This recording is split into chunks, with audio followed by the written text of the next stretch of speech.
Hello ಎಲ್ಲರೂ ಹೇಗಿದ್ದೀರಾ? ನಾವಂತೂ ತುಂಬ ಚೆನ್ನಾಗಿದ್ದೀವಿ. ಈ ದಿನ ವ್ಲಾಗ್ನ ಸಂಜೆ ಶುರು ಮಾಡಿದ್ದೀನಿ. ಹೊಸದಾಗಿ ಯಾರಾದರೂ ನೋಡ್ತಾ ಇದ್ದರೆ ಪ್ಲೀಸ್ ಸಬ್ಸ್ಕ್ರೈಬ್ ಮಾಡ್ಕೊಂಡು ನೋಡಿ. ವಿಡಿಯೋ ಇಷ್ಟ ಆದರೆ ಒಂದೇ ಒಂದು ಲೈಕ್ ಮಾಡಿ, ಹಾಗೆ ಸಪೋರ್ಟ್ ಮಾಡಿ ನನಗೂ ಅಂತ ಹೇಳ್ತಾ, ಇವತ್ತು ನಮ್ಮಮ್ಮ ಹುಣಸೆ ಮಗು ಕಿತ್ಕೊಂಡು ಬಂದು ಕೊಟ್ಟೋಗಿದ್ರು. ಹಾಗಾಗಿ ಅದನ್ನು ಪಪ್ಪು ಮಾಡೋಣ ಅಂತಂದು ಇದನ್ನು ಹುಣಸೆ ಮೊಗ್ಗಿನ ಮಸೊಪ್ಪು ಅಂತಾರೆ, ಉಳ್ಸೊಪ್ಪು ಅಂತಾರೆ, ಮತ್ತು ಹುಣಸೆ ಮೊಗ್ಗಿನ ಸಾಂಬಾರು ಏನಾದರೂ ಹೆಸರು ಇಟ್ಕೋಬೋದು. ನಾವು ಪಪ್ಪು ಅಂತಂದೇ ಅಂತೀನಿ ನಾನು.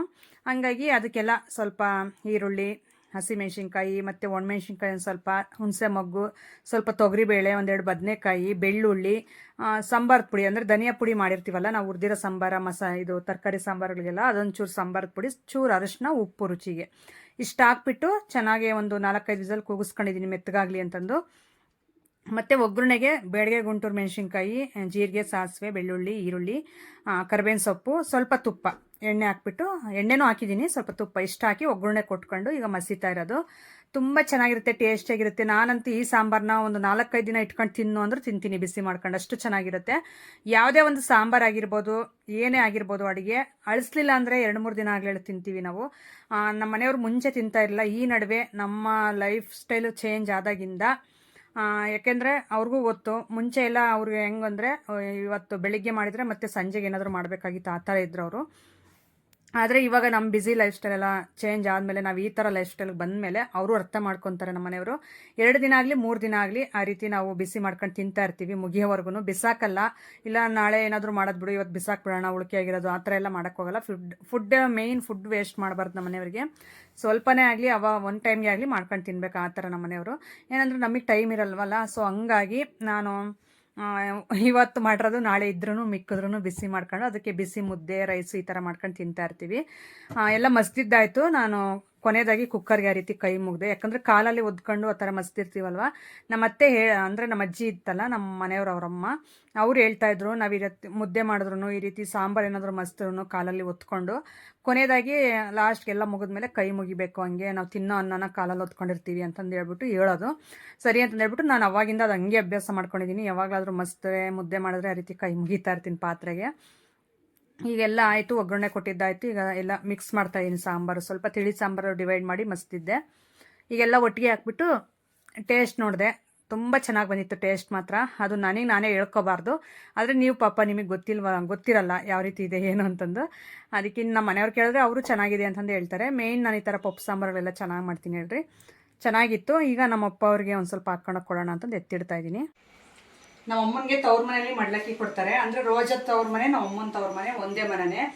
ನಮ್ಮ ಅಮ್ಮನ ತವ್ರ ಮನೆಯಲ್ಲೇ ರೋಜನ್ ಮಾಡ್ಕೊಬಂದಿರೋದು, ತಮ್ಮನ ಮಗಳನ್ನ. ಅದಕ್ಕೋಸ್ಕರ ಎಲ್ಲರೂ ಒಟ್ಟಿಗೆ ಹೋಗ್ಬಿಟ್ಟವ್ರು ಊರಿಗೆ. ನಮ್ಮ ಅಪ್ಪ ಒಬ್ರು ಇಲ್ಲೇ ಇತ್ತು ಮನೆಯಲ್ಲಿ. ಹಾಗಾಗಿ ಸಾಂಬಾರು ಕೊಡಬೇಕು, ರೈಸ್ ಮಾಡಿಟ್ಟು ಹೋಗೋರಂತೆ.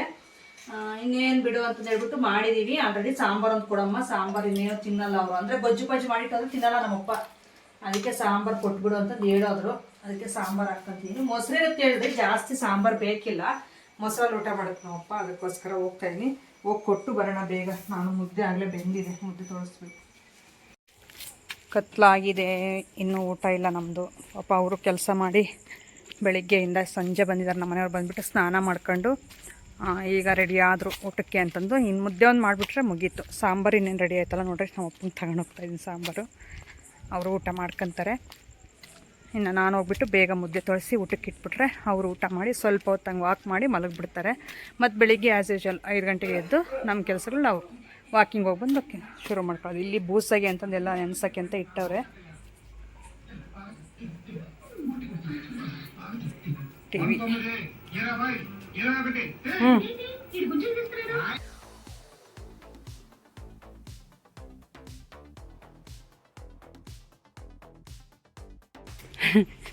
ನಮ್ಮಪ್ಪ ಸೀರಿಯಲ್ ಹುಚ್ಚು ಜಾಸ್ತಿ ನಮ್ಮಪ್ಪನಿಗೆ. ಅದು ನಮ್ಮಮ್ಮನೇ ಇಡ್ಸಿರೋದು.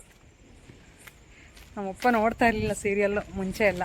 ನಮ್ಮಮ್ಮ ಚೆನ್ನಾಗಿರುತ್ತೆ, ಅದು ನೋಡ್ಬೇಕು ಇದು ನೋಡ್ಬೇಕು ಅಂದೊಂದು. ಈಗ ನಮ್ಮಮ್ಮನಿಗೆ ಇಂಟ್ರೆಸ್ಟೇ ಹೊರಟೋಗೈತೆ. ನಮ್ಮಪ್ಪ ಮಾತ್ರ ಬಿಡಲ್ಲ. ನಮ್ಮಪ್ಪನೂ ಎದುರುಗಡೆ ಮನೆ ತಾತ ಇಬ್ಬರು ಕುತ್ಕೊಂಡು ಸೀರಿಯಲ್ ನೋಡ್ತಾವ್ರೆ. ಯಾರೂ ಇಲ್ಲ ಮನೇಲಿ, ಎಲ್ಲರೂ ಹೋಗವ್ರೆ ತವ್ರ ಮನೆ. ನಮ್ಮಮ್ಮನ ತವ್ರ ಮನೆಗೆ ರೋಜನೂ ಹೋಗವಳೆ. ಸೊ ಹಂಗಾಗಿ ಇನ್ನು ಬೆಳಿಗ್ಗೆ ಮಡ್ಲಕ್ಕಿ ಹಾಕ್ಕೊಂಡು ಬರ್ತಾರೆ. ನಾನು ಬೆಳಿಗ್ಗೆನೂ ನಮ್ಮ ಅಪ್ಪನಿಗೆ ಸ್ವಲ್ಪ ಅಡುಗೆ ಮಾಡಿಡಬೇಕು. ಹಾಂ ಓಕೆ. ನೋಡಿ, ನಾವು ಅಕ್ಕಿ ಹಾಕ್ಬಿಟ್ಟೆ ಮುದ್ದೆ ಮಾಡೋದು. ಹಂಗಾಗಿ ಆಗಲಿ ಹೋಗೈತೆ ಹೆಸರೆಲ್ಲ. ನಾವು ಅಲ್ಲಿಗೆ ಹೋಗಿ ಬರೋಷ್ಟರಲ್ಲಿ ಸ್ವಲ್ಪ ನೀರು ಇತ್ತು. ನಾನು ಬರೋ ಅಷ್ಟರಲ್ಲಿ ಇರುತ್ತೆ ಇನ್ನೂ ಅಂದ್ಕೊಂಡ್ರೆ ಆಗಲೇ ಹೋಗ್ಬಿಟ್ಟೆ, ಬೆಂದುಬಿಟ್ಟು ನೀರೆಲ್ಲ ಹಿಂಗೋಗಿದೆ. ಈಗ ಬೇಗ ತೊಳಸ್ಬಿಡ್ತೀನಿ ಮುದ್ದೆನ. ಹೊಸ ರಾಗಿ ಮುದ್ದೆ ಮಾತ್ರ ಸಖತ್ತಾಗಿರುತ್ತೆ, ಮಸ್ತಾಗಿರುತ್ತೆ. ನಾನು ಅದಕ್ಕೆ ಈ ನಡುವೆ ಸ್ವಲ್ಪ ಮುದ್ದೆನೇ ಮಾಡ್ತಾಯಿದ್ದೀನಿ. ನನಗೂ ಯಾಕೋ ಇಷ್ಟ ಆಗ್ತೈತೆ. ನನಗೆ ಈ ಕಪ್ಪು ರಾಗಿಯಲ್ಲೇ ಚೆನ್ನಾಗಿರೋದು ಪೌಷ್ಟಿಕಾಂಶ ಅಂತಂದು ಹೇಳ್ತಾರೆ. ಪ್ರೋಟೀನ್ ಎಲ್ಲ ಕಪ್ಪು ರಾಗಿಯಲ್ಲೇ ಚೆನ್ನಾಗಿರುತ್ತೆ ಅಂತಾರೆ. ಅದೇ ಗೊತ್ತಲ್ವ, ಜನರಿಗೆ ಯಾವುದು ಚೆನ್ನಾಗಿರುತ್ತೋ, ಯಾವುದು ಒಳ್ಳೆಯದೋ ಹೆಲ್ತ್ಗೆ ಅದನ್ನು ಇಷ್ಟಪಡಲ್ಲ. ನಮ್ಮ ಮನೆಯವ್ರಿಗೆ ಕಪ್ಪು ರಾಗಿ ಮುದ್ದೆನೇ ಇಷ್ಟ. ನನಗೆ ಬಿಳೆ ರಾಗಿ ಮುದ್ದೆ ಆದರೆ ತಿಂತೀನಿ, ಕಪ್ಪು ರಾಗಿ ಮುದ್ದೆ ಆದರೆ ನಿಜ ತಿನ್ನಲ್ಲ ನಾನು. ಅದಕ್ಕೋಸ್ಕರ ಆಯ್ತಮ್ಮ ಹೊಸ ರಾಗಿನೇ ತಗೊಂಡು ಮಾಡಮ್ಮ ಅಂತಂದು ಹೇಳಿದ್ರು ನಮ್ಮ ಮನೆಯವರು. ಸರಿ ಅಂತಂದು ಹೇಳ್ಬಿಟ್ಟು ಈಗ ಹೊಸ ರಾಗಿ ತಗೊಂಡು ಮುದ್ದೆ ಮಾಡ್ತೀನಿ. ಇದನ್ನು ನೀಟಾಗಿ ತೊಳಸ್ಕೊಬಿಡ್ತೀನಿ. ಒಂದು ಕೈಲಿ ಬರಲ್ಲ, ನಾನು ಒಂದು ಕೈಲಿ ಮೊಬೈಲ್ ಇಟ್ಕೊಂಡಿದ್ದೀನಿ. ಅದಕ್ಕೋಸ್ಕರ ಎರಡು ಕೈಯಲ್ಲಿ ನೀಟಾಗಿ ತೊಳಸ್ಬಿಟ್ಟು ಮುದ್ದೆಗಳು ಉಂಡ್ಗಟ್ಬಿಡ್ತೀನಿ. ಮತ್ತು ರಾತ್ರಿ ಇನ್ನೇನು ವ್ಲಾಗ್ನ ನಾನು ಶೂಟ್ ಮಾಡಲಿಲ್ಲ, ಕಂಟಿನ್ಯೂ ಮಾಡಲಿಲ್ಲ. ಮತ್ತು ಬೆಳಿಗ್ಗೆ ಕಂಟಿನ್ಯೂ ಮಾಡ್ತಾಯಿದ್ದೀನಿ. ನಾವೆದ್ದು 5 ಗಂಟೆಗೆ ಬಂದು ಸ್ವಲ್ಪ ಸ್ಟಾರ್ಟಿಂಗಲ್ಲೇ ಸ್ವಲ್ಪ ವರ್ಕೌಟ್ ಮಾಡ್ಕೊತ, ಮನೆಯಿಂದ ಸ್ವಲ್ಪ ವಾಕ್ ಮಾಡಿ, ಮಧ್ಯೆ ಸ್ವಲ್ಪ ವರ್ಕೌಟ್ ಮಾಡಿ, ಮತ್ತೆ ಈಗ ರನ್ ಮಾಡ್ತಾಯಿದ್ದೀವಿ. ಸೊ ಇಲ್ಲಿಂದ ಬೆಟ್ಟದಡಿವರೆಗೂ ಆ ರೀತಿ ನಿಧಾನಕ್ಕೆ ರನ್ ಮಾಡ್ತಾ ಹೋಗ್ತಾ ಇರ್ತೀವಿ. ಸುಸ್ತಾದಾಗ ಸ್ವಲ್ಪ ಹೊತ್ತು ನಿಂತ್ಕೊತೀವಿ, ಆ ರೀತಿ. ನಮ್ಮ ಜೊತೆಗೆ ನಮ್ಮ ಅಮ್ಮವ್ರ ನಾಯಿ 2, ನಮ್ಮದೊಂದು ಪಾರು, 3 ನಾಯಿಗಳು ಬರ್ತವೆ ಡೈಲಿ. ಸೊ ಹಂಗಾಗಿ ಅವನ್ನೂ ಕರ್ಕೊಂಡು ಚೆನ್ನಾಗಿರುತ್ತೆ ಅಂತ ಹೇಳ್ಬಿಟ್ಟು ಒಟ್ಟಿಗೆ ಹೋಗ್ತೀವಿ. ನೋಡಿ ಇಲ್ಲಿ ಬಂದ್ವಿ ಬೆಟ್ಟದಡಿಗೆ. ಇಲ್ಲಿ ಬಂದ್ಬಿಟ್ಟು ಇಲ್ಲಿ ಬಂಡೆ ಚೆನ್ನಾಗಿದೆ ನಿಜ, ವರ್ಕೌಟ್ಸ್ ಎಲ್ಲ ಮಾಡ್ಕೊಳ್ಳೋದಕ್ಕೆ, ಎಕ್ಸಸೈಸ್ ಮಾಡೋಕ್ಕೆಲ್ಲ ತುಂಬ ಚೆನ್ನಾಗಿದೆ. ಇಲ್ಲಿ ಬರ್ತೀವಿ ಡೈಲಿ ಬಂಡೆ ಹತ್ರ ಬಂದು ಈ ರೀತಿ ವಾಕ್ ಮಾಡ್ಕೊಂಡು ಬಂದು ಇಲ್ಲಿ ಎಕ್ಸಸೈಸ್ ಎಲ್ಲ ಮಾಡ್ತಾಯಿದ್ವಿ. ನಮ್ಮ ಮನೆಯವ್ರು ನೋಡಿ ತುಂಬ ಕಷ್ಟಪಡ್ತಾವ್ರೆ, ಫುಲ್ ಸ್ವೆಟ್ಟಾಗಿ ಹೋಗ್ತಾರೆ ಇವರು ಸ್ವಲ್ಪ ಹೆವಿ ಮಾಡ್ತಾರೆ. ನಾನು ಅಷ್ಟೊಂದಾಗಿ ಮಾಡಲ್ಲ, ಒಂದು ಸ್ವಲ್ಪ ಲೈಟಾಗಿ ಮಾಡ್ಕೊತೀನಿ. ಯಾಕಂದರೆ ಅಷ್ಟೊಂದೇನು ಓವರ್ ವೆಯ್ಟ್ ಇಲ್ಲ ನಾನು. ಹಾಗಾಗಿ ನಮ್ಮ ಮನೆಯವರೇ ಜಾಸ್ತಿ ವರ್ಕೌಟ್ಸ್ ಎಲ್ಲ ಮಾಡ್ತಾಯಿರ್ತಾರೆ. ಇವತ್ತು ಬರೋದು ಸ್ವಲ್ಪ ಲೇಟ್ ಆಯಿತು, 5:15ಗೆ ಬಿಟ್ವಿ ಮನೆ. ನಿಜ ಹೇಳ್ತೀನಿ, ಆರೋಗ್ಯ ಅನ್ನೋದು ತುಂಬ ಇಂಪಾರ್ಟೆಂಟ್ ಆಗುತ್ತೆ ಮನುಷ್ಯನಿಗೆ. ನಮ್ಮ ಮನೆಯವರು ಈ ಥರ ಇವಾಗ ಸ್ವಲ್ಪ ದಪ್ಪ ಆಗಿಬಿಟ್ಟು ಎಷ್ಟು ಕಷ್ಟಪಡ್ತಾರೆ ಅಂತ ನಾನೇ ನೋಡ್ತೀನಿ. ಸೊ ಎಲ್ಲಾದರೂ ಆಗಲಿ ಏನೋ ಒಂಥರ ಅನ್ಕಂಫರ್ಟಬಲ್ ಫೀಲು, ಮತ್ತು ನಿದ್ದೆ. ಏನಕ್ಕೆ ಇವ್ರು ಈ ಥರ ದಪ್ಪ ಆದರು ಅಂದರೆ ಟೈಮ್ ಟು ಟೈಮ್ ಊಟ ಮಾಡಿದೆ, ನಿದ್ದೆ ಮಾಡಿದೆ ಮೇಯ್ನು. ಅಂಥದ್ರಲ್ಲಿ ಫುಲ್ ಓವರ್ ವೆಯ್ಟ್ ಆದರು. ಅಂದರೆ ಒಂದು 70 ಮೇಲೆ ಇರ್ತೀರಲ್ಲ. ಹಾಂ, ಏನು 75 ಏನೋ ಅರ್ನ್ ಮಾಡಿದ್ದೀನಿ ಅನ್ನಂಗೆ 75 ಅಂತವ್ರೆ. ಹಂಗೆ ಟೈಮ್ ಟು ಟೈಮ್ ಮೇಯ್ನ್ ಊಟ, ನಿದ್ದೆ, ನೀರು ಜಾಸ್ತಿ ಕುಡ್ಕೊಂಡಿದ್ರೆ ಏನೂ ಆಗೋಲ್ಲ ಕೆಲಸ ಮಾಡ್ಕೊಂಡು. ಇವರು ಒಂದು ಟೈಮಲ್ಲಿ ಅದೆಲ್ಲ ಅನ್ಕೇರ್ ಮಾಡಿ ಈ ರೀತಿ ವೆಯ್ಟ್ ಗೇನ್ ಆಗೋದಕ್ಕೆ ಒಂದು ಕಾರಣ ಆಯಿತು. ಇವಾಗ ತುಂಬ ಕಷ್ಟಪಡ್ತಾವ್ರೆ ನಿಜ. ಮತ್ತೆ ನಾರ್ಮಲ್ ವೆಯ್ಟಿಗೆ ಬರೋಕ್ಕೆ ತುಂಬ ಕಷ್ಟಪಡಬೇಕು. ಸೊ ಆದಷ್ಟು ಆ ಥರ ಏನಾದರೂ ಇದ್ದರೆ ಅವನ್ನೆಲ್ಲ ಅವಾಯ್ಡ್ ಮಾಡಿ. ನೀವು ಒಂದು ಒಳ್ಳೆ ಫುಡ್ಡು, ನಿದ್ದೆ, ಕೆಲಸ, ಡೈಲಿ 1 ಅವರ್ ಈ ಥರ ವಾಕ್, ಜಾಗಿಂಗ್, ಎಕ್ಸಸೈಸ್ ಅನ್ನೋದು ರೂಢಿಸ್ಕೊಂಡ್ರೆ ಯಾವುದೇ ಕಾರಣಕ್ಕೂ ಓವರ್ ವೆಯ್ಟ್ ಆಗೋಲ್ಲ. ನಾವು ಯಾವಾಗ ತಿಂದು ಮಲಗೋದು, ಇಲ್ಲ ಹೋಗ್ಬಿಟ್ಟು ಏನಾದರೂ ಒಂದು ಬ್ಯಾಡ್ ಇದಕ್ಕೆ ಒಳಗಾಗಿ ಊಟ, ನಿದ್ದೆ ಇಲ್ಲದೆ ಓಡಾಡ್ಕೊಂಡಿರೋದು, ಈ ಥರ ಮಾಡಿದ್ರೆ ಎಲ್ಲರ ಆರೋಗ್ಯನೂ ಹಾಳಾಗುತ್ತೆ. ಅದರಲ್ಲಿ ನಾನು ಒಬ್ಬಳು. ನಾನು ಮುಂಚೆ ಬರೀ ನನ್ನಿಬ್ಬರು ಮಕ್ಕಳು ಆದ್ರೂ ನಾನು ಇದ್ದಿದ್ದೆ 45 kg ಒಳಗಡೆ, 43, 44, 45 kg ಅಷ್ಟೇ. ಈಗ ನಾನು 60 kg ಆಗಿದ್ದೀನಿ. ಅಲ್ಲಿಗೆ ಏನಂದರೆ ನಾನೇನು ಸುಮ್ಮನೆ ಸೋಮಾರಿತನದಿಂದ ಕುತ್ಕೊತೀನಿ ಮಲ್ತೀನಿ ಅಂತ ಹೇಳ್ತಿಲ್ಲ. ವೀಡಿಯೋಸ್ ವರ್ಕ್ ಅಂತೆ ಅದು ಇದು ಅಂತಂದು ಸುಮಾರು ಅಂದರೆ 5 ರಿಂದ 6 ಅವರ್ ವರ್ಕ್ ಮಾಡಲೇಬೇಕು ನಾನು ಕುತ್ಕೊಂಡು. ಅದಕ್ಕೋಸ್ಕರ ಊಟ ಮಾಡಿ ಕುತ್ಕೊಬಿಡ್ತಿದ್ದೆ ಮಧ್ಯಾಹ್ನ ಬೆಳಿಗ್ಗೆ ಎಲ್ಲನೂ. ಅದಕ್ಕೆ ಈ ಥರ ಸ್ವಲ್ಪ ವೆಯ್ಟ್ ಗೇನ್ ಆಗಿದ್ದೀನಿ ನಾನು. ಹಾಗಾಗಿ ಇನ್ಮೇಲೆ ಆ ಥರ ಆಗಬಾರ್ದು ಅಂತ ಸ್ವಲ್ಪ ನಾನು ಅಷ್ಟೊತ್ತು ಕುತ್ಕೊಂಡ್ರೂ ಇನ್ನು ಮಿಕ್ಕಿದ ಟೈಮ್ ಇರುತ್ತಲ್ಲ ಅದೆಲ್ಲ ನಾನು ಮೇಂಟೈನ್ ಮಾಡ್ಕೊಂಡು ಬಾಡಿಗೆ ವರ್ಕ್ ಕೊಡಬೇಕು ಅಂತ ಡಿಸೈಡ್ ಮಾಡಿದ್ದೀನಿ. ನಮ್ಮ ಮನೆಯವರು ಅಷ್ಟೇ ಈಗ ಹೋಗ್ತಾರೆ ನೋಡಿ. ಇವತ್ತು ಕೆಲಸ ಐತೆ ಅದಕ್ಕೆ ಬೇಗ ಹೋಗ್ತಾಯಿದ್ದೀವಿ. ಅವರಿಗೆ ಕೆಲಸ ಇದ್ದಾಗ ಒಂದು ಸ್ವಲ್ಪ ಬೇಗನೆ ಹೋಗ್ತೀವಿ, ಇಲ್ದಿದ್ದಾಗ ಇನ್ನೊಂದು 1/2 hour ಆಗಲಿ ಸ್ವಲ್ಪ ವರ್ಕೌಟ್ಸ್ ಎಲ್ಲ ಮಾಡ್ಕೊಂಡು ಹೋಗ್ತಾಯಿದ್ವಿ. ಅದಕ್ಕೆ ಹೇಳ್ತಾಯಿದ್ದೀನಿ ನಿಮಗೂ, ಆ ಥರ ಏನಾದರೂ ಇದ್ದರೆ ಎಲ್ಲ ಅವಾಯ್ಡ್ ಮಾಡಿ, ಒಳ್ಳೆಯ ಹವ್ಯಾಸಗಳನ್ನ ರೂಢಿಸ್ಕೊಳ್ರಿ ಲೈಫಲ್ಲಿ. ಯಾಕಂದರೆ ಯಾರೂ ಆಗಲ್ಲ. ನಮಗೆ ಮಕ್ಕಳು, ಗಂಡ, ಅವರಿಗೆ ಹೆಂಡ್ತಿ ಇದ್ದೀವಿ ಅಂದರೆ ಗಂಡು ಮಕ್ಕಳಿಗೆ. ಸೊ ನಮಗೆ ನಾವೇ ಹುಷಾರಾಗಬೇಕು, ನಮಗೆ ನಾವೇ ಚೆನ್ನಾಗಿರಬೇಕು. ಏನಾದರೂ ಒಬ್ಬರಿಗೆ ಇದಾದ್ರೂ ನಮಗೆ ತಾನೇ ಲಾಸ್ ಆಗೋದು. ಹಂಗಾಗಿ ಇದು ಹೇಳೋಕ್ಕೆ ಇಷ್ಟಪಡ್ತೀನಿ. ಈಗ ಬೇಗ ಮನೆಗೆ ಹೋಗ್ಬಿಟ್ಟು ನಮ್ಮ ಮನೆಯವ್ರು ಕೆಲಸಕ್ಕೆ ಹೊರಡ್ತಾರೆ. ಅವ್ರಿಗೆ ಸ್ವಲ್ಪ ಬಿಸಿ ನೀರು ಕಾಯಿಸ್ಕೊಡ್ತೀನಿ ಕುಡಿಯೋದಕ್ಕೆ, ಕುಡಿದ್ಬಿಟ್ಟು ಹೊರಡ್ತಾರೆ. ನಾನಿನ್ನು ಮಿಕ್ಕಿದ ಕೆಲಸಗಳು ಮಾಡ್ಕೊತೀನಿ. ಹಾಗೆ ನೋಡ್ತಾಯಿರಿ ನೋಡಿ, ಬೇಗ ಹೋಗ್ತಾವ್ರೆ. ಮುಂದೆ ನಡ್ಕೊಂಡು ಮಾತಾಡೋಷ್ಟು ಇವತ್ತು ಟೈಮ್ ಇಲ್ಲ, ಇಲ್ಲಾಂದ್ರೆ ಪಕ್ಕ ಮಾತಾಡಿರೋದು ವೀಡಿಯೋದಲ್ಲಿ.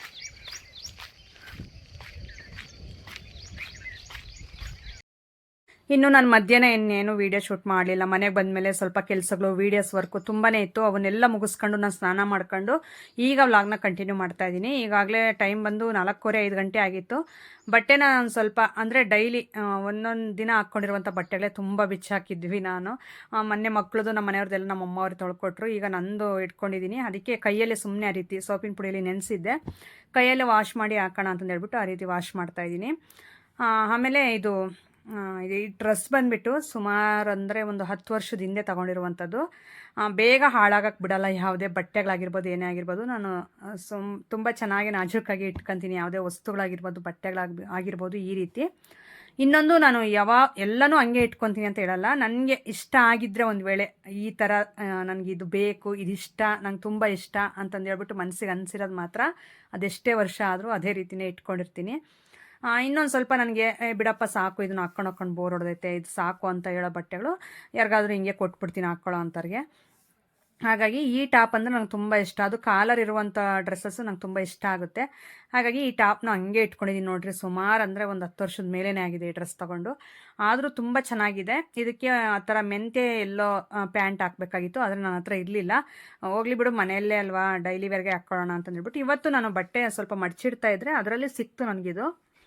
ಅವಾಗ ಇದನ್ನು ಬೇಕು ಅಂತ ಎತ್ತಿಟ್ಕೊಂಡಿದ್ದೆ. ಇವತ್ತು ಸ್ನಾನ ಮಾಡ್ಕೊಂಡು ಹಾಕ್ಕೊಳ್ಳೋಣ ಅಂತ ತೆಗ್ದು ಹಾಕ್ಕೊಂಡೆ. ತುಂಬ ಕಂಫರ್ಟಾಗಿರುತ್ತೆ, ಯಾವುದೇ ಥರ ಇದಾಗಲ್ಲ. ಹಾಗೆ ಸ್ಲೀವು ಇದಕ್ಕೆ ಹಾಕ್ಸಿರ್ಲಿಲ್ಲ ಆಗ ನಾನು, ಇನ್ನೂ ತುಂಬ ಸಣ್ಣ ಇದ್ದೆ ನಾನು ಈ ಡ್ರೆಸ್ ತೊಗೊಂಡಾಗ. ಹಾಗಾಗಿ ಹಾಕ್ಸಿರ್ಲಿಲ್ಲ. ಆವಾಗಲೂ ಹಂಗೆ ತುಂಬ ಸಣ್ಣಕ್ಕೆ ಈ ಡ್ರೆಸ್ಸಲ್ಲಿ, ಈ ಟಾಪಲ್ಲಿ ತುಂಬ ಚೆನ್ನಾಗಿ ಕಾಣಿಸ್ತಾ ಇದ್ದೆ ನನಗ, ಹಂಗೆ ಅನ್ನಿಸ್ತಾ ಇತ್ತು ನನಗೆ. ಹಾಗಾಗಿ ಅದಕ್ಕೆ ಸ್ಲೀವ್ ಎಲ್ಲ ಹಾಕ್ಸೋಕ್ಕೋಗಿಲ್ಲ. ತುಂಬ ಚೆನ್ನಾಗಿರುತ್ತೆ ಸ್ಲೀವ್ಲೆಸ್ ಅಂತ ಹಂಗೆ ಇಟ್ಟಿದ್ದೆ. ಈಗ ಒಂದೊಂದು ಸ್ಟಿಚ್ ಬಿಚ್ಚಿದೆ ಸೈಡಲ್ಲಿ ಅಷ್ಟೇ, ಕರೆಕ್ಟಾಗಿ ಆಯಿತು. ಇನ್ನೂ ಇದೆ, ಹೊಲಿಗೆಗಳೆಲ್ಲ ತುಂಬ ಇದೆ, ಬಿಚ್ಕೋಬೋದು, ಸ್ವಲ್ಪ ದಪ್ಪ ಆದ್ರೂ ಬಿಚ್ಬೋದು. ಆದರೆ ಒಂದೇ ಒಂದು ಹೊಲಿಗೆ ಬಿಚ್ಚಿದ್ದಕ್ಕೆ ಕರೆಕ್ಟಾಗಿ ಆಯಿತು. ಸರಿ ಅಂತ ನಾನು ಸ್ನಾನ ಮಾಡ್ಕೊಂಡು ಈ ಡ್ರೆಸ್ನ ಹಾಕಿದ್ದೀನಿ. ಸೊ ನಿಮ್ಗೆ ಯಾವ ರೀತಿ ಅನ್ನಿಸ್ತು ಅಂತಂದೇಳಿ. ಈಗ ಬಟ್ಟೆಗಳು ನಾನು ಬೇಗನೆ ತೊಳೆದಾಕ್ತಾಯಿದ್ದೀನಿ. ಯಾಕಂದರೆ ಅದು ಬೆಳಗ್ಗೆಯಿಂದ ಸಂಜೆವರೆಗೂ ಹಾಕ್ಕೊಂಡಿರುವಂಥ ಬಟ್ಟೆ. ಇನ್ನೇನು ನಾನೇನು ಹೊರಗಡೆ ಕೆಲಸ ಹಿಂಗೆಲ್ಲಕ್ಕೆ ಹೋಗಲ್ಲವಲ್ಲ, ಮನೆಯಲ್ಲೇ ಹಾಕ್ಕೊಂಡಿರ್ತೀನಿ. ಅಷ್ಟಾಗಿ ಗಲೀಜೇ ಆಗಿರಲ್ಲ. ಆದರೆ ಹಂಗೆ ಹಾಕ್ಕೊಳ್ಳೋಕ್ಕೆ ನನಗೆ ಇಷ್ಟ ಆಗಲ್ಲ. ಸೊ ಹಂಗಾಗಿ ಡೈಲಿ ಸ್ನಾನಕ್ಕೆ ಹೋದ್ಮೇಲೆ ಬಿಚ್ಚಾಕಿರ್ತೀವಲ್ಲ, ಅದನ್ನು ಸುಮ್ಮನೆ ಆ ರೀತಿ ಸೋಪಿನ ಪುಡಿಯಲ್ಲಿ ನೆನೆಸ್ಬಿಟ್ಟು ಒಂದು ಸಾರಿ ಆ ರೀತಿ ವಾಶ್ ಮಾಡಿ ಹಾಕಿದ್ರೆ ಚೆನ್ನಾಗಿರುತ್ತೆ ಅಂತಂದು ನಾನು ಹಾಕ್ತಾಯಿರ್ತೀನಿ. ಹಂಗಾಗಿ ಈಗ ಉಳಿಕೆಯಾಗಿರೋ ಬಟ್ಟೆಗಳು ಇನ್ನೊಂದು ಸ್ವಲ್ಪ ಇದೆ, ನಾನು ಅರ್ಧ ತೊಗೊಂಡಿದ್ದೀನಿ. ಯಾಕಂದರೆ ಕತ್ಲಾಗೋಗುತ್ತೆ ಮತ್ತು ಅಡುಗೆ ಮಾಡ್ಬೇಕು ಸಂಜೆಗೆ ಅಂತಂದು. ಅವಾಗೆಲ್ಲ ಫುಲ್ ಟ್ರೆಂಡಿಂಗ್ ನೋಡ್ರಿ ಈ ಥರ ಟಾಪ್ಸ್ ಎಲ್ಲನೂ, ಅವಾಗ ತೊಗೊಂಡಿರುವಂಥದ್ದು ನಾನು. ಅದಕ್ಕೆ ಒಂದು ಸ್ವಲ್ಪ ಅರ್ಧ ಬಟ್ಟೆಗಳೆಲ್ಲ ನಾನು ತೊಳೆಯೋಣ ಅಂತಂದು ಈಗ ತೊಳೆದು ಎಲ್ಲ ಜಾಲಿಸ್ತಾ ಇದ್ದೀನಿ. ಇದು ವೀಡಿಯೋ ಶೂಟ್ಗೆ ಅಂತಂದು ಪಾಪ ನಮ್ಮ ಮನೆಯವ್ರು ಬೆಳಿಗ್ಗೆನೇ ಕೆಲಸಕ್ಕೆ ಹೋಗಿದ್ರು, ಅವ್ರು ಇರಲಿಲ್ಲ. ಹಂಗಾಗಿ ನಾನೇ ಮಾಡ್ಕೊತಾ ಇದ್ದೀನಿ ವೀಡಿಯೋ ಶೂಟ್ ಟ್ರೈಪಾಡ್ಗೆ ಹಾಕ್ಕೊಂಡು. ಅದಕ್ಕೆ ಸ್ವಲ್ಪ ಲೇಟ್ ಆಗ್ತಾಯಿತ್ತು ನನ್ನ ಕೆಲಸಗಳೆಲ್ಲ ಮುಗಿಯೋದು. ವೀಡಿಯೋ ನನಗೆ ಯಾವಾಗ ಬೇಕೋ ಅವಾಗ ಆನ್ ಮಾಡ್ಕೊಳ್ಳೋದು, ಹೋಗೋದು, ಆಫ್ ಮಾಡೋದು, ಮತ್ತೆ ಬಂದು ಕೆಲಸ ಮಾಡೋದು, ಇದು ತುಂಬ ರಿಸ್ಕ್ ಅನಿಸುತ್ತೆ ಟ್ರೈಪಾಡ್ಗೆಲ್ಲ ಹಾಕ್ಕೊಂಡು ಮಾಡ್ಕೊಳ್ಳೋದು. ಯಾರಾದರೂ ಒಬ್ರು ವೀಡಿಯೋ ಶೂಟ್ಗೆ ಅಂತ ಇದ್ದರೆ ತುಂಬ ಈಸಿ ಆಗುತ್ತೆ, ನನಗೆ ಅಷ್ಟೊಂದು ರಿಸ್ಕ್ ಅನಿಸಲ್ಲ. ನೋಡಿ ಟಾಪ್ ಈಗ ನಿಂತ್ಕೊಂಡು ಫ್ರಂಟಿಂದ ನೋಡಿದ್ರಲ್ಲ ಏನು ಸಖತ್ತಾಗಿದೆಯಲ್ಲ. ಬ್ಯಾಕ್ ಎಲ್ಲ ಒಂದು ಕಲರ್ ಇದ್ದರೆ ಫ್ರಂಟು ಚೆಸ್ಟ್ ಪಾರ್ಟ್ ಹತ್ರ ಮಾತ್ರ ಆ ಥರ ಒಂಥರ ಆಫ್ ವೈಟ್ ಥರ ಬಂದಿದೆ. ಅದು ಮತ್ತು ಕಾಲರ್ ಬಂದಿರೋದು ತುಂಬ ಲುಕ್ ಈ ಟಾಪ್ಗೆ. ಹಾಗಾಗಿ ನಾನು ಇದೇ ಥರನೇ ವೇರ್ ಮಾಡೋಣ ಅಂತಂದೇಳ್ಬಿಟ್ಟು ಈ ಥರನೇ ರೆಡಿ ಮಾಡಿಸಿ ನಾನು ಹಾಕ್ಕೊತಾ ಇರೋದು. ಸ್ಲೀವ್ ಎಲ್ಲನೂ ನನಗೇನೋ ತುಂಬ ಚೆನ್ನಾಗಿ ಕಾಣುತ್ತೆ. ಮೇಯ್ನ್ ಏನಂದರೆ ನನಗೆ ಈ ಕೈಗಳು ಅಷ್ಟಾಗಿ ಏನು ದಪ್ಪ ಇಲ್ಲ, ಸ್ವಲ್ಪ ಜಾಸ್ತಿ ದಪ್ಪ ಇದ್ದರೆ ಸ್ಲೀವ್ಲೆಸ್ ಎಲ್ಲ ಹಾಕ್ಕೊಂಡ್ರೆ ಚೆನ್ನಾಗಿ ಕಾಣಿಸಲ್ಲ, ಅಸಹ್ಯವಾಗಿ ಕಾಣುತ್ತೆ. ನನಗೇನು ಅಷ್ಟು ದಪ್ಪ ಇಲ್ಲ ಕೈ ಅದೆಲ್ಲನೂ. ಸೊ ಹಂಗಾಗಿ ನಾನು ಹಾಕ್ಕೊತಾ ಇರ್ತೀನಿ. ಸ್ವಲ್ಪ ಏನಾದರೂ ಅನ್ಕಂಫರ್ಟಬಲ್ ಫೀಲ್ ಆಗೋ ಥರ ಇದ್ದರೆ ನಾನು ಹಾಕ್ಕೊಳಕ್ಕೋಗಲ್ಲ. ಇದೇನು ಚೆನ್ನಾಗಿತ್ತು, ಕಂಫರ್ಟಾಗಿತ್ತು, ಹಾಕ್ಕೊಂಡೆ. ಈಗ ಜಾಲಿಸಿ ಒಣ ಹಾಕೋಕ್ಕೆ ಅಂತಂದು ಹೇಳ್ಬಿಟ್ಟು ತಂತಿಗೆ ಹಾಕ್ತಾಯಿದ್ದೀನಿ. ಮಳೆ ಮೋಡ ಆಗಲೇ ಫುಲ್ಲಾಗಿತ್ತು, ಮಿಂಚ್ತಾ ಇತ್ತು. ನಮ್ಮ ಮನೆಯವ್ರು ಇನ್ನೂ ಬಂದಿರಲಿಲ್ಲ. ಅವ್ರಿಗೆ ಕಾಲ್ ಮಾಡಿಬಿಟ್ಟು ಬಂದು ಜಾಲಿಸಿ ಮತ್ತೆ ಒಣ ಹಾಕೋಣ ಅಂತಂದು ತಂತಿಗೆ ಹಾಕ್ತಾಯಿದ್ದೀನಿ. ಅವರು ಬರ್ತೀನಿ ಇನ್ನೊಂದು 1/2 ಅವರಲ್ಲಿ ರೀಚ್ ಆಗ್ತೀವಿ ಅಂತ ಅಂದರು. ಸ್ವಲ್ಪ ದೂರನೇ ಹೋಗ್ತಾವ್ರೆ ಕೆಲಸಕ್ಕೆ, ಯಾವುದೋ ಇಂಜಿನಿಯರಿಂಗು ಬಿಲ್ಡಿಂಗು ಒಪ್ಕೊಂಡಿದ್ದಾರೆ. ಹಂಗಾಗಿ ಅವ್ರ ಕೆಲಸ ಮುಗಿಸ್ಕೊಂಡು ಬರೋಷ್ಟರಲ್ಲಿ ಕತ್ಲೆ ಆಗೋಗುತ್ತೆ ಡೈಲಿ. ಅವ್ರು ಬಂದಮೇಲೆ ಅವ್ರಿಗೆ ಟೀ ಕಾಫಿ ಏನಾದರೂ ಮಾಡಿಕೊಟ್ಟು ನೆಕ್ಸ್ಟ್ ಒಂದು ಸ್ವಲ್ಪ ಹೊತ್ತು ಓಡಾಡ್ಕೊಂಡು ಹಂಗೆ ಮಾತಾಡ್ಕೊಂಡು ಊಟ ಗೀಟ ಮಾಡಿ ಮಲಗೋದು. ಡೈಲಿ ಇದೇ ಥರನೇ ಮಾಡ್ತಾಯಿದ್ದೀವಿ. ಕೆಲಸ ಇರೋದ್ರಿಂದ ಸ್ವಲ್ಪ ಬೆಳಗ್ಗೆನೇ ವರ್ಕೌಟ್ ಎಲ್ಲ ಜಾಸ್ತಿ ಮಾಡ್ತಾಯಿಲ್ಲ, ಬೇಗ ಬಂದುಬಿಡ್ತೀವಿ ಮನೆಗೆ. ಅವರು ಒಂದು 6 ಗಂಟೆಗೇ ಮನೆ ಬಿಡಬೇಕು. ಅದಕ್ಕೆ 6 ಗಂಟೆ ಅಷ್ಟರಲ್ಲಿ ನಾವು 5 ಗಂಟೆಗೆ ಎದ್ದುಬಿಟ್ಟು 6 ಗಂಟೆ ಅಷ್ಟರಲ್ಲಿ ಮನೆ ಹತ್ರ ಬರಬೇಕು. ಹಾಗಾಗಿ ಬೇಗ ಹೋಗಿ ಬೇಗ ಬರ್ತಾಯಿದ್ದೀವಿ. ಇನ್ಮೇಲೆ ನಾನು ರೆಗ್ಯುಲರಾಗಿ ಅಪ್ಲೋಡ್ ಮಾಡ್ತಾ ಇರ್ತೀನಿ, ಶೇರ್ ಮಾಡ್ಕೊತಾ ಇರ್ತೀನಿ. ಮೇಯ್ನ್ ನಾವೆಲ್ಲೇ ಹೋಗಲಿ, ಎಲ್ಲೇ ಬರಲಿ, ಮನೇಲಿ ಏನೇ ಒಂದು ವಿಶೇಷ ನಡೀಲಿ, ಸೊ ಎಲ್ಲನೂ ಶೇರ್ ಮಾಡ್ತಾ ಇರ್ತೀನಿ. ಹಾಗೆಯೇ ಇದನ್ನು ಅಪ್ಡೇಟ್ ಕೊಡ್ತಾ ಇರ್ತೀನಿ. ನಮ್ಮ ಮನೆಯವ್ರು ಎಷ್ಟು ವೆಯ್ಟ್ ಲಾಸ್ ಆದರೂ, ಅಂದರೆ ಸುಮಾರು ಅಂದರೆ ಒಂದು 2 ತಿಂಗಳಾದರೂ ನೋಡೋದು ಬೇಡ ವೆಯ್ಟು ಅಂತಂದೇಳಿ ನಾವು ಅಂದ್ಕೊಂಡಿದ್ದೀವಿ ಇಬ್ಬರೂ. ಯಾಕಂದರೆ ಅದು ನೋಡ್ತಾ ಇದ್ದರೆ ಅದು ವೆಯ್ಟ್ ಲಾಸ್ ಆಗೋ ಥರನೇ ಕಾಣಿಸಲ್ಲ. ಹಾಗಾಗಿ ಒಂದು 2 ತಿಂಗಳಾದರೂ ಗ್ಯಾಪ್ ಕೊಡಬೇಕಲ್ವ ನಾವು ವರ್ಕೌಟ್ಸ್ ಎಲ್ಲ ಸ್ಟಾರ್ಟ್ ಮಾಡಿದ್ಮೇಲೆ. ಆಮೇಲೆ ಒಂದು ಸ್ವಲ್ಪ ಕಡಿಮೆ ಆಗಿದ್ದೀವಿ ಅಂತ ಅನಿಸಿದ್ರೆ ನಮಗೂ ಒಂದು ಎನರ್ಜಿ ಬರುತ್ತೆ, ಇನ್ನೂ ವರ್ಕೌಟ್ಸ್ ಎಲ್ಲ ಮಾಡಬೇಕು, ಇನ್ನೊಂದು ಸ್ವಲ್ಪ ಕಷ್ಟಪಡಬೇಕು ಅಂತಂದು. ಅದಕ್ಕೋಸ್ಕರ ಇದು ಮೇ ಜೂನ್ ನೋಡೋದೇ ಬೇಡ, ಜುಲೈ ಎಂಡಲ್ಲೂ ಆ ಥರ ನೋಡೋಣ ಅಂತ ಅಂದ್ಕೊಂಡಿದ್ದೀನಿ. ನೋಡ್ತೀನಿ, ನಾನೆಲ್ಲ ಅಪ್ಡೇಟ್ ಕೊಡ್ತಾ ಇರ್ತೀನಿ. ಈಗ ಉಳಿಕೆಯಾಗಿರೋ ಬಟ್ಟೆಗಳೆಲ್ಲ ಜಾಲಿಸ್ಕೊಂಡು ಒಂದು ಬಂಡೆಗೆ ಹಾಕಿದ್ದೆ. ಲಾಸ್ಟೇ ಅಲ್ಲಿ ಮಾತಾಡಿಸ್ತಾವಳೆ, ಸೈಕಲ್ ತುಳಿದಾಡ್ತಾ ಇದ್ಲು, ಭಾರತೆ ಹಿಡ್ಕ ನನಗೆ, ನಾನು ಬೀಳ್ತೀನಿ ಭಾರತೆ ಅಂತವಳೆ. ನೋಡಿ ನಮ್ಮ ಮನೆಯವ್ರು ಬೆಳಿಗ್ಗೆ ಜಾಗಿಂಗ್ ಹೋಗಿ ಬಂದು ಕೆಲ್ಸಕ್ಕೆ ಹೋಗಿರೋರು ಪಾಪ ಇವಾಗ ಬಂದು ಕುತ್ಕೊಂಡವ್ರೆ. ಮಂಜು ಅವರೇ ಹೆಂಗಿದೆಯಪ್ಪ? ಚೆನ್ನಾಗಿದೆಯೇ? ಇನ್ನು ಯಾಕೋ ಮಕ್ಕ ತೊಳ್ಕೊಂಡಿಲ್ಲ ಪಾಪಚ್ಚಿ. ಇರ್ಲೇಳ ಅಗ್ಗ ನಮ್ಮ ಮೊನ್ನೆನೇ. ಈಗ ಟೀ ಇಬ್ಬರಿಗೂ ಒಂದು ಗ್ಲಾಸ್ ಟೀ ತಂದಿದ್ದೀನಿ, ಕೊಡಿ. ಬೆಳಿಗ್ಗೆ ಇನ್ನು ಹೋಗಿ ಬಂದಿದ್ದೀನಿ. ಇದ್ರೆ ಇರ್ಲೇಳು, ಧೂಳಿದ್ರೆ ಕೆಲಸ ಮಾಡೋರು ಹಂಗಾದ್ರೆ ಏನು ವಿಡಿಯೋಗಳೇ ಮಾಡಿಕೊಡ್ದೆ. ಮುಖ ತೊಳ್ಕೊಂಡು ಮತ್ತೆ ಇರ್ಲಿ ಹೇಳ. ನೋಡಿ ಮಿಂಚ್ತಾ ಐತೆ, ಮಳೆ ಬಂದರೆ ಇನ್ನು ನಮ್ಮ ಮುಖನೂ ಕಾಣಲ್ಲ, ಕರೆಂಟ್ ಹೋದ್ರೆ ಕತ್ಲಾಗ್ತೈತಿ, ಇರೋ ಮುಖನೂ ಕಾಣಲ್ಲ. ಆಮೇಲೆ ಅಳಿಯ ಬಂಗಾರಿ ಬಂತು, ಮಾನ್ವಿ ರುದ್ರ ಬರೀ ಮೊಬೈಲ್ ಹುಚ್ಚು. ಇವನು ಹೋಮ್ವರ್ಕ್ ಇನ್ನೇನು ಸ್ಕೂಲ್ ಸ್ಟಾರ್ಟ್ ಆಗ್ತೈತೆ ನೆಕ್ಸ್ಟ್ ಮಂತು, ಹೋಮ್ವರ್ಕೇ ಮಾಡಿಲ್ಲ. ಸರ್ ಮ್ಯೂಟ್ ಮಾಡಿ ಸರ್. ಕುಡಿ ಟೀ ಕುಡಿ. ಬಿಸಿಲಲ್ಲಿ ಯಪ್ಪ ಏನು ಕೆಲಸ ಮಾಡಿ ಬಂದವ್ರಪ್ಪ ಪಾಪ. ಅವ್ರದ್ದೊಂಥರ ಕಷ್ಟ ಆದರೆ ನಂದೊಂಥರ ಕಷ್ಟ. ಅಂದರೆ ಪಾಪ ಅವ್ರು ಬಿಸಿಲಲ್ಲಿ ಮಾಡ್ಬೇಕು ಹೇಳ್ರ, ತುಂಬ ಕಷ್ಟ.